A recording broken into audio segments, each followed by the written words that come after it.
Hello, my name is Rajeev and welcome to third part of this tutorial. In this tutorial, what we are going to do, we will write our first program, that is print hello world. So let's get started.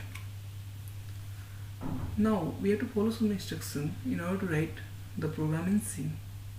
First thing is that each instruction in C programs needs to write a separate statement.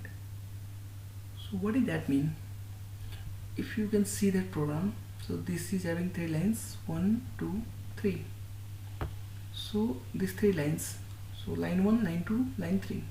So what it's saying that it should be in a separate statement. It can't be in one statement. And then how we'll identify that one statement ends. So basically it's written here, every statement must end with semicolon and it is called statement terminator. So here if I'm putting one semicolon, then what happens, it's okay, that statement ends here. This is the second statement, this is the third statement. And then what needs to happen, each statement in C must appear in the same order in which we want them to execute, unless we want our program to do a jump or transfer of control to a statement. So what it's saying that if you want to execute this line 2 first, then you have to put it on top, then you have to put this thing down. So basically if you are putting line 1, line 2, line 3, so it will go for sequential execution. First line 1 will execute, then line 2, and then line 3 will execute. Every statement should be in a small case, so that should be in a small case. Again, what about this jump?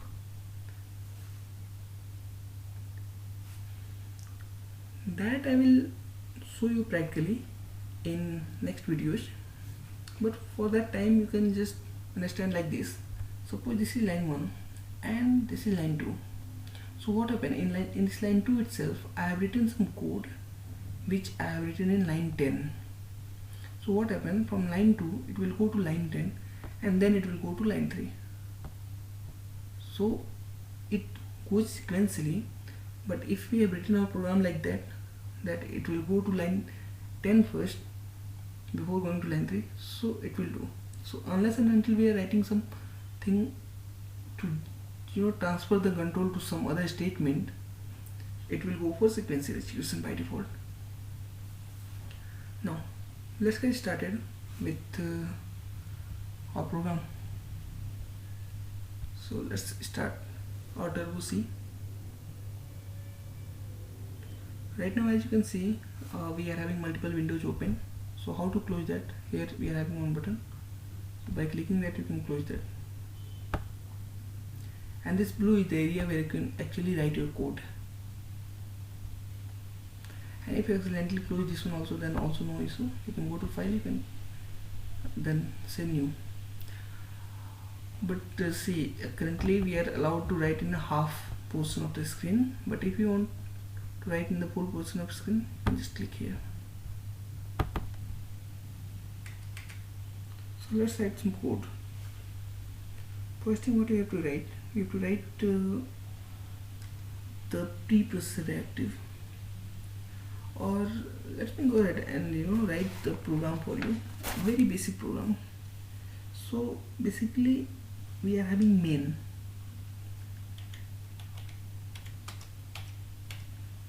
So in main itself, let's go ahead. So this is called function. Basically that's kind of gate to your program. So you always remember that main is basically gate from where you can enter in the program. And I will describe what's other functionalities are. So whatever the code you have to write, you can write inside the main, because the entry point. So first thing what I want to do, I want to print. So for printing that, what I will do, I can write that program and then I will continue, because I have to use one hand to hold my microphone, and then using one hand I'm actually able to type, so it's very difficult for me. So let me write the program first and then we'll go bit by bit to the program.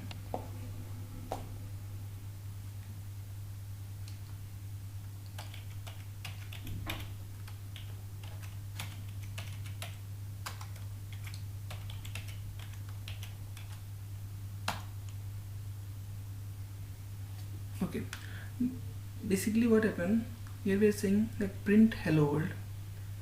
So what is this printf for? So printf is for printing that value, but actually what happened, it's not written in C. It's something ready-made that we are using. So what it will do, actually C doesn't contain any instruction to display output on the screen. So whatever output if you want to print on our screen, so that should be achieved using ready-made library functions. So basically your printf is such kind of functions. Let me go ahead and first thing compile. So see, if you want, compile is what, basically it will check for any error are there or not. So see, here we can see one error, and what was that error? Let's check. So that same function printf should have prototype. So that same function printf is not defined. Okay, so we can go ahead, and then what we need to do, we need to include, so that is called preset active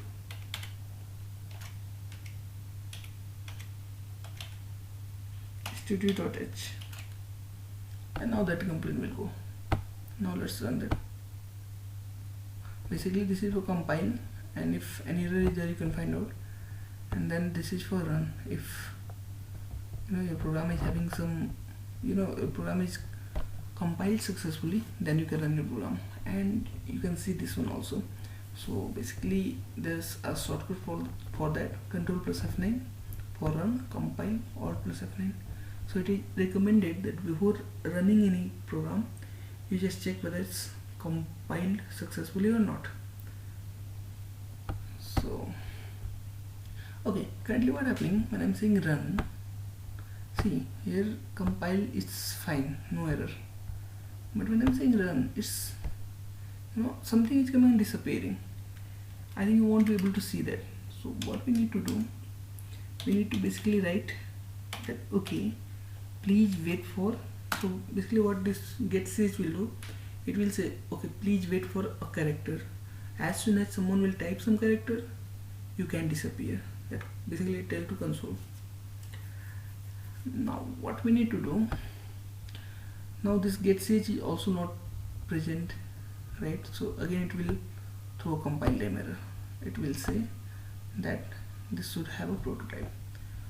This one is defined in has include conio.h, console input output. So let me go ahead and basically include that one also.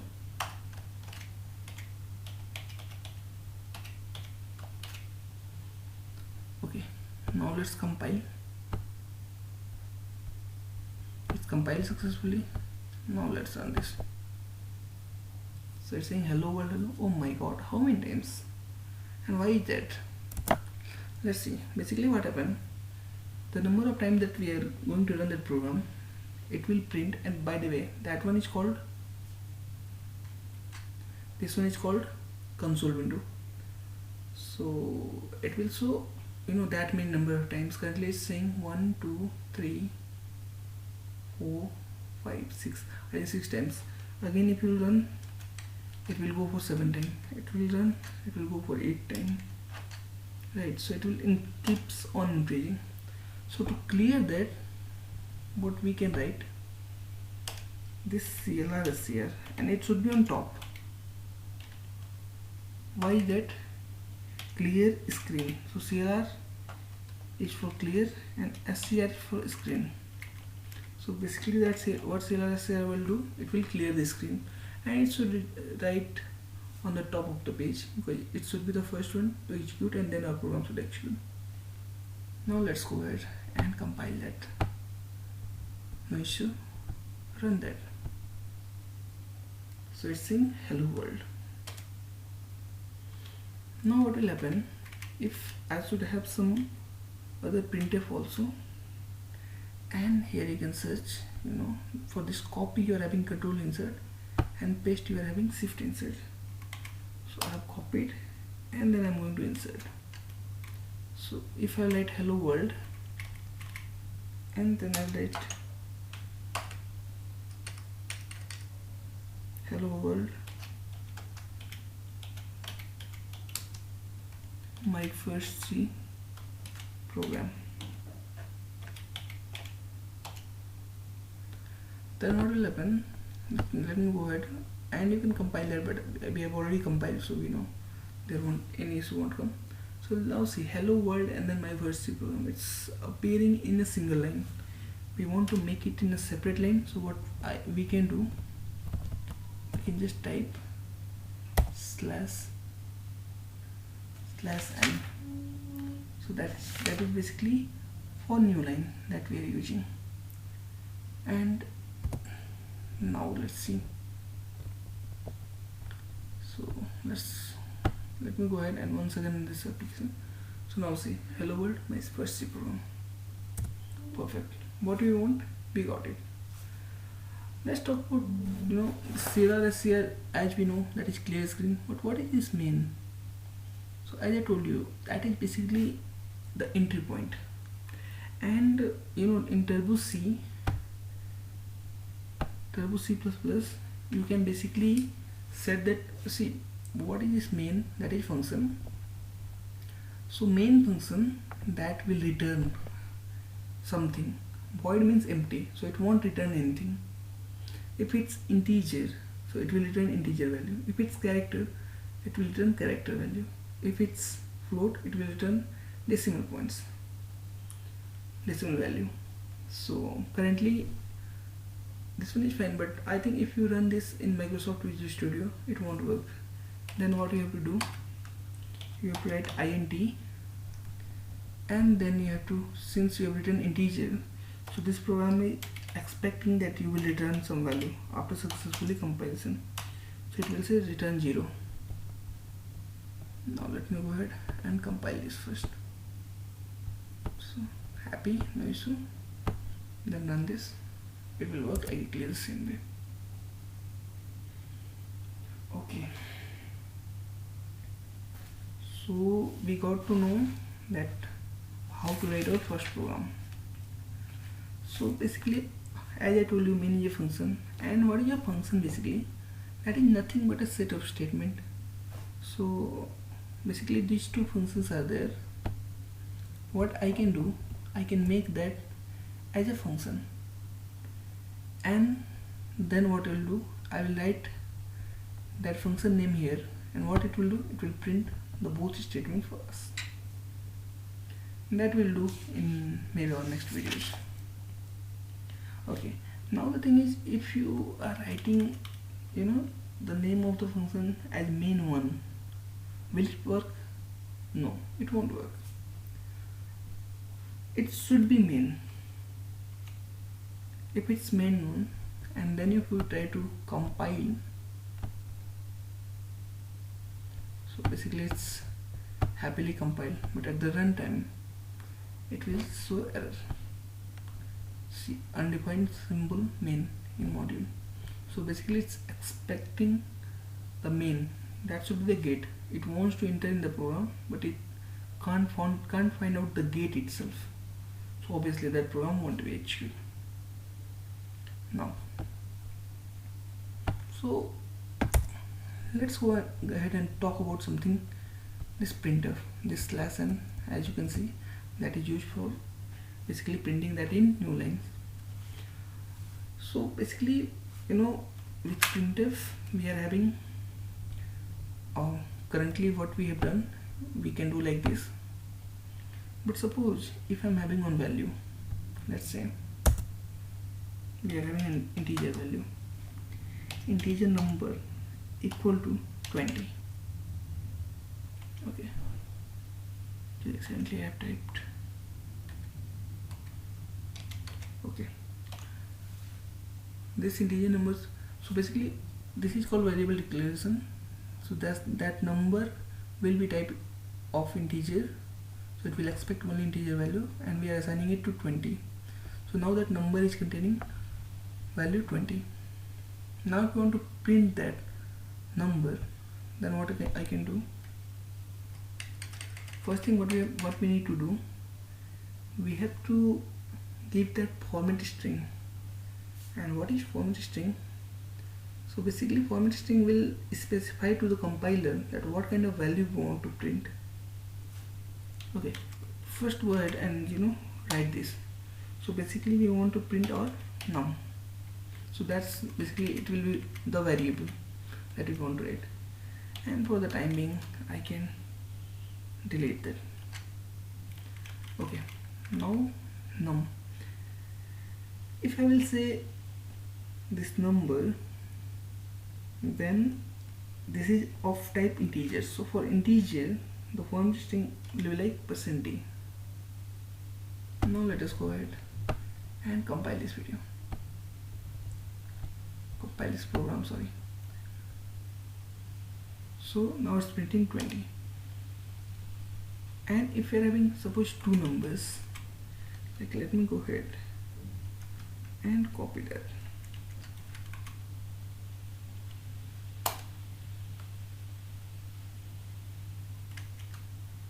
So basically what I've done, I've copied that program. Now I want it to make number 2 and maybe it will contain the value 40. Now if I want to print number 1 and number 2, how should I print? So what we need to do, we have to type list of variables basically. So num, and now we want num2 also. And here also you have to specify that whether we want it to be %d, that is for integer, or so basically format of string we have to specify. Okay, but here what we can't do, let me go ahead and write that in this list, in this format string you cannot put comma here. Basically it will throw error. Let me go ahead and compile that. So at runtime it will throw error.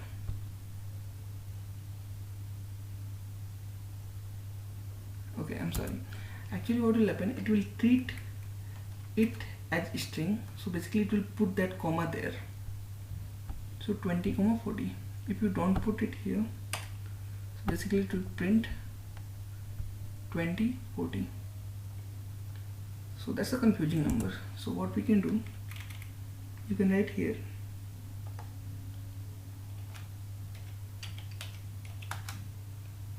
first number equal to %d, and then you can write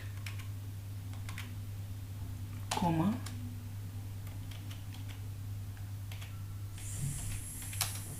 second number equal to %d.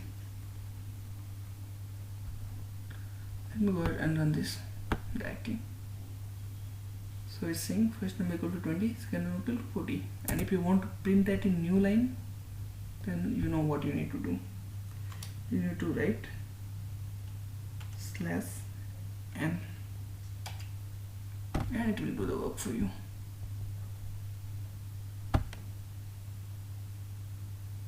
So you can see first number equal to 20, second number equal to 40.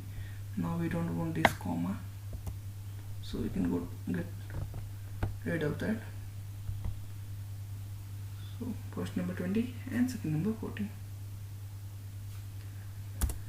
So, but the printf cannot be only used for showing that value. Basically we can perform some kind of calculation also. So basically what we can say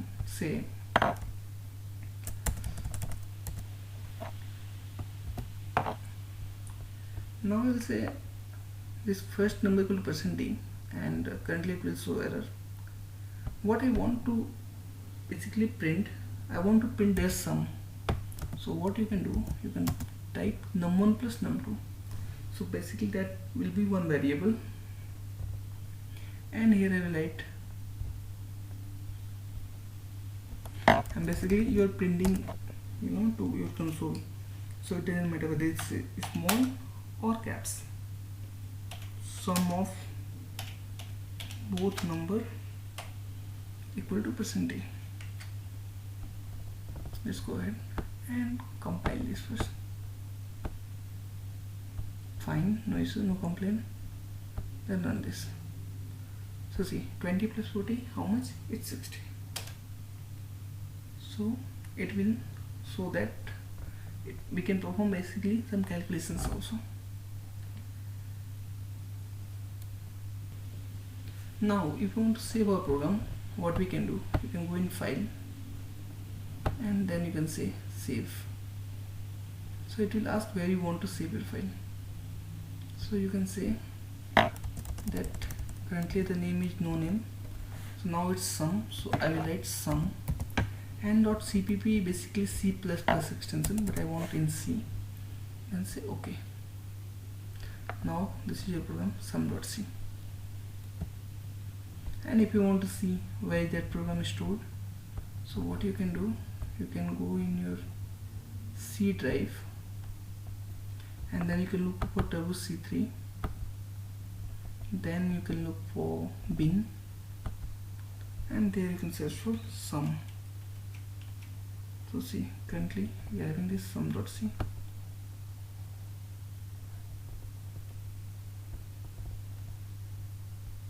Okay. So I will open this with or edit that program, so you can see whatever program that we have written, it's here. So this is also one way to do. What you can do, you can type that in notepad, and you can use .c extension, because currently we are writing C program, so it should be better that if you write .c. Like if you see some text, it will be like .txt. So in C we are having extension to save it .c. In C++ we are having .cpp. Thank you so much.